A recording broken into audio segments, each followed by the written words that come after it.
वो बोला कि प्रभुपाद जी बोलते हैं कि I come alone in America but not I am alone, मैं अकेला नहीं हूँ, हम हमारे साथ कौन है? भगवान परमात्मा गुरुदेव देव साथ में है, गाइड करते हैं। तो हमको ये सब मालूम नहीं है, हम आत्मा को नहीं जानते हैं, परमात्मा को नहीं जानते, हम सिर्फ जानते शरीर को, बस इस शरीर को तृप्त करना है, ये हमारा लक्ष्य रहता है। लेकिन शरीर को कभी तृप्त नहीं कर सकते हैं। हमको जानना है कि मैं शरीर नहीं हूं, मैं क्या हूं? आत्मा हूं और भगवान का अंश हूं, इसको जानना पड़ेगा। तो ये आत्मा का स्वरूप क्या है? जो कृष्ण दास, हम कृष्ण के दास हैं। तो कृष्ण की सेवा कैसे करूं? आप बोले कृष्ण की सेवा करने से हमको तृप्ति कैसे मिलेगी? यही बड़ा साइंस है। जैसे हमको भूख लगी है, अभी हम पेट को भोजन देते हैं तो हाथ को, इंद्रियों को शक्ति अपने आप मिल जाती है, ऐसा है क्या? अभी माने कि पेट को भोजन दिया, उससे क्या होता है? इंद्रियों को शक्ति अपने आप मिल जाती है। अभी हम हाथ सोचता है कि नहीं हम पेट को भोजन क्यों दूं, हम अपने आप की सेवा करूंगा, ऐसा होता है क्या? नहीं। अभी इंद्रियां हैं उससे कि मैं पेट की सेवा नहीं करूंगा, हमें अपने आप में सुखी रहना है, तो कभी सुखी नहीं बन सकते हैं जब तक कि पेट को भोजन नहीं दे, आई ना? उसी प्रकार जीवात्मा भगवान का अंश है। अब इसलिए भगवान की सेवा क्यों करूं, हम अपने आप से आनंद में रहूं, कभी संभव नहीं है। लेकिन जब वह एक अंशी की सेवा करता है, जीवात्मा भगवान की सेवा करता है, तो भगवान को तृप्त करना मतलब अपने को तृप्त करना, ये साइंस है। हम दर्पण में देखते हैं, अपने चेहरे को देखते हैं तो हम श्रृंगार करते हैं, राइट? तो दर्पण को श्रृंगार कर रहे हैं कि अपने को श्रृंगार कर रहे हैं? खुद कर रहे हैं ना, तो लगता है कि हम दर्पण को श्रृंगार कर रहे हैं। तो भगवान की सेवा करना, भगवान का नाम उच्चारण करना, भगवान की भक्ति करना मतलब क्या? भगवान की सेवा नहीं कर रहे हैं हम, किसकी सेवा कर रहे हैं? खुद की सेवा कर रहे हैं। ये हमको जानना पड़ेगा। तो जो इस चीज को जान गया मतलब वो आनंद में हो गया। अभी प्रहलाद महाराज जो है 5 साल के बालक हैं और वे आनंद में हैं। उनके पास उनके पिता हिरण्यकशिपु बहुत बड़ा असुर है, उनके पास सारा वैभव, देवता लोग भी उनके अंडर में हैं, फिर भी दुखी हैं। अभी आज के जो सुनते कि जो देश के प्रधानमंत्री हैं, राष्ट्रपति है, बड़ा पोस्ट है, वो हिरण्यकशिपु देश का नहीं, पूरे स्वर्ग से लेकर के पाताल सब के अधिपति राजा हुए हैं। ऐसे इतना होने के बाद भी हिरण्यकशिपु बहुत दुखी है, भय उनके अंदर भय है। क्योंकि 5 साल का प्रहलाद महाराज है, 5 साल का बालक, कोई भय नहीं है, कोई चिंता नहीं है। क्यों नहीं है? क्योंकि भगवान का हमेशा नाम लेते हैं। हरे कृष्णा कृष्णा कृष्णा हरे हरे, हरे राम राम राम हरे। शोक मोह भय, शोक किसके लिए करते हैं? जो बीत गया, हाय हाय मेरे पास ही था वो चला गया। एक आज ही 100 व्यक्ति आए थे कि बोलते कि 1 करोड़ रुपया में जमा किया था बैंक में और बैंक जो है बंदी हो गया। कौन सा बैंक पहुंची? राकेश जी आके ना, पंजाब नेशनल, दूसरा बैंक नहीं, दूसरा बैंक बैंक ही बंद हो गया। और उसमें एक नहीं कितने लोगों का उन्होंने उसे पैसे जमा हुआ था। अभी कब देगा मालूम, कि अभी उसको टाइम लगेगा। तो शोक हुआ ना। शोक मोह किसके लिए होता है? प्रेजेंट में मोह, अटैचमेंट, आसक्ति, मैं और मेरा, मैं हूं, मेरा घर मेरा है, परिवार मेरा है, शरीर मेरा है, राज्य मेरा है, सब मेरा है। ऐसा है क्या? एक्चुअली सारा जगत भगवान का है। भगवान ने हमको थोड़े समय के लिए दिया यूज करने के लिए, है ना? अब इसे आप क्या करना चाहते हो? पाप करोगे, पुण्य करोगे, भक्ति करोगे, अभी आपके ऊपर है। पाप करोगे तो कष्ट मिलेगा, पुण्य करेंगे तो सुख मिलेगा, लेकिन जन्म तो मिलेगा ही। भक्ति करेंगे तो कहाँ जाएंगे हम?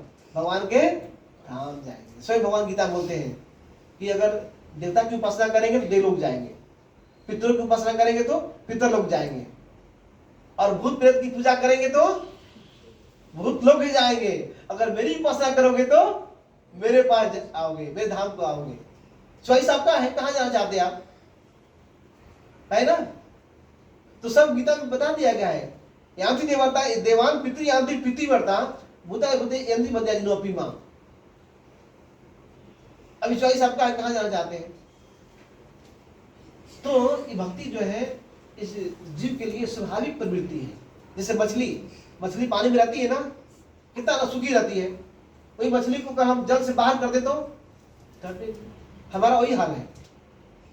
हमारा स्वरूप है सेवक का, भगवान की सेवा करने का स्वरूप है, लेकिन हम स्वामी बनने का प्रयास करते हैं। स्वामी ईश्वर बनने का प्रयास कर रहे हैं, भक्ता बनने का प्रयास कर रहे हैं। तो ये विपरीत प्रयास कर रहे हैं, ये हमारा दुख का कारण है। जैसे हम भगवान की भक्ति शुरू कर देते हैं, उसी क्षण से हमको सुख मिलना शुरू हो जाता है। तो जितने भक्त हैं सब बोलते हैं संजय मुरारी दास लगाते ना, अच्युत चेतन दास, सीता मोहन दास। दास के लगाते हैं कि हम भगवान के दास हैं। तो ये दास के अनुसार अब जितने सारे महाजन हैं, अभी स्वयंभू नारद संभोग कुमारों कपिल मनु प्रहलाद विश्व बलि व्यास की बेम, जितने सारे साधु संत हैं सब भगवान की सेवा करके ही आनंद ले रहे हैं, है ना, उनका स्वरूप प्राप्त कर रहे हैं। तो चाहे भौतिक जगत हो चाहे स्पिरिचुअल वर्ल्ड हो, आप कहीं भी रहो, लेकिन भगवान का भक्ति करना है। प्रहलाद महाराज बहुत सुंदर उन्होंने अपना प्रार्थना किया है नरसिंह भगवान को कि हे भगवान, मैं अपने लिए मैं चिंता नहीं करता हूँ, हमको अपने लिए कोई चिंता की बात नहीं है। क्यों कि मैं जहां भी रहता हूँ तहां मैं आनंद में रहता हूँ। क्योंकि आपका नाम का कीर्तन करता हूँ, कथा का श्रवण करता हूँ, तो मैं हमेशा आनंद में रहता हूँ। लेकिन वो चिंता किसके लिए है? संसारी व्यक्ति के लिए जो दुखी है। कैसे उनको मैं सुखी करूं? तो एक भक्त यही चिंता होती है कि जो भक्त जो है कैसे सबको सुखी किया जाए, है ना। इसी उद्देश्य से प्रभुपाद जी जो है वृंदावन भजन कर रहे थे। वो कहाँ गए? अमेरिका गए। अमेरिका उद्धार कमाने के लिए नहीं गए थे, तो बिजनेस शुरू करने के नहीं गए थे। किस लिए गए थे? उनको सुखी करने के लिए। और आज वही देखिए अमेरिकन लोग जो है सब जो भक्त का उन्होंने सब कुछ गुण अपना कर लिया। वही जब अमेरिकन लोग इंडिया में आए तो कीर्तन कर रहे हैं, गीता पढ़ रहे हैं, भागवत पढ़ रहे हैं, प्रचार कर रहे हैं, तो उनको देख करके सब इंडियन लोग ताकि धीरे धीरे भक्ति को स्वीकार किए, है ना। पहले इंडिया में प्रभुपाद ने प्रचार शुरू किया था, झांसी में कोई भक्त नहीं बना। और गुरु का आदेश भी था कि आप अमेरिका जाओ, 50 जगह जाओ। तो प्रभुपाद ने 1965 में अमेरिका गए थे, 70 ईयर्स ओल्ड व्यक्ति। और वहां पर उन्होंने सब खुद करना है, खुद कुकिंग करना है और स्वयं ग्रंथ भी लिख रहे हैं, अपना सेवा खुद करना है, प्रचार भी अकेले करना है। कैसे संभव है? तो वहां पर किसी से परिचय भी नहीं, कोई उनका जो इनकम का स्रोत भी नहीं है। तो उन्होंने एक ही किया, कीर्तन किया। कीर्तन वहां पर टम्पी स्क्वायर पार्क में उन्होंने कीर्तन शुरू किया। हरे कृष्णा कृष्णा कृष्णा हरे हरे, हरे राम राम राम। उन्होंने सिर्फ कीर्तन शुरू किया और कीर्तन से करके 1 घंटा 2 घंटा 3 घंटा कीर्तन कर रहे हैं। और सभी लोग जो भी लोग आदमी हिप्पी लोग सब उसमें ज्वाइनिंग किए, है ना। तो भगवान का नाम क्या है? कलयुग में सबसे युग धर्म है, यज्ञ है, दान है, तपस्या है, बहुत सारे धर्म है। लेकिन कलयुग के लिए विशेष रूप से क्या बताया गया है? कलो तदहरि कीर्तना। कलयुग में कीर्तन करना का मेन धर्म है। जिसे कीर्तन करते हैं तो यज्ञ का फल, तपस्या का फल, दान का फल, सारे तीर्थों में स्नान करने का जो फल मिलता है, यज्ञ उसमें करने का जो फल मिलता है, सारा फल आपको मिल जाएगा किसमें? सिर्फ कीर्तन करने से मिल जाएगा। बहुत आसान तरीका दिया गया। क्यों? कलयुग में लोगों का आयु कम है और ये उतना भाग्यशाली भी नहीं है, उनके पास समय भी नहीं है ना। सबसे निकृष्ट युग है। तो इस युग के लिए उन्होंने डिस्काउंट किया है। डिस्काउंट कैसे इजी वे में कैसे लोगों को सुखी किया जाए, कैसे भगवान को उनसे भगवान के धाम जाया जाए। तो इसके लिए भगवान ने इस कलयुग में जो लोगों को सिर्फ हरिनाम कीर्तन करो, बस आप सबको उपलब्धि हो जाएगी। लेकिन बड़ा दुर्भाग्य क्या है कि कीर्तन में उनको रुचि नहीं है ना। ये बड़ा दुर्भाग्य है। अब कीर्तन भी नहीं कर सकते, क्या कर सकते हम? भगवान तो नहीं बोलते जंगल जाओ। देवकी वसुदेव ने तपस्या किया था, 10,000 ईयर्स, तब भगवान के पुत्र बने थे। कर्दम मुनि और शत्रुपा तपस्या किए थे, मनु और माता देवती और कर्दम मुनि, माता देवती और कर्दम मुनि वो तपस्या किए थे, तब उनके भगवान पुत्र रूप में आए थे, है ना। तो भगवान की प्राप्ति के लिए हमको तपस्या करनी पड़ती है। अब कलयुग की तपस्या क्या है? बस भगवान का नाम जप कीजिए, यही तपस्या है। जो बैड हैबिट है उसको त्यागना है, यही तपस्या है। अगर भगवान बोले कि तो आपका बैड हैबिट है उसको त्याग करना है, तपस्या है क्या? लेकिन तपस्या बताया गया है।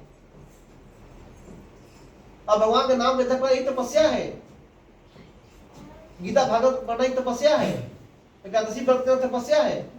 तो मात्र इतना हम अगर हम एफर्ट करें, थोड़ा सा करें, तो कलयुग में भगवान की प्राप्ति बहुत आसान है, बहुत आसान है, और हैप्पी लाइफ करना भी आसान है।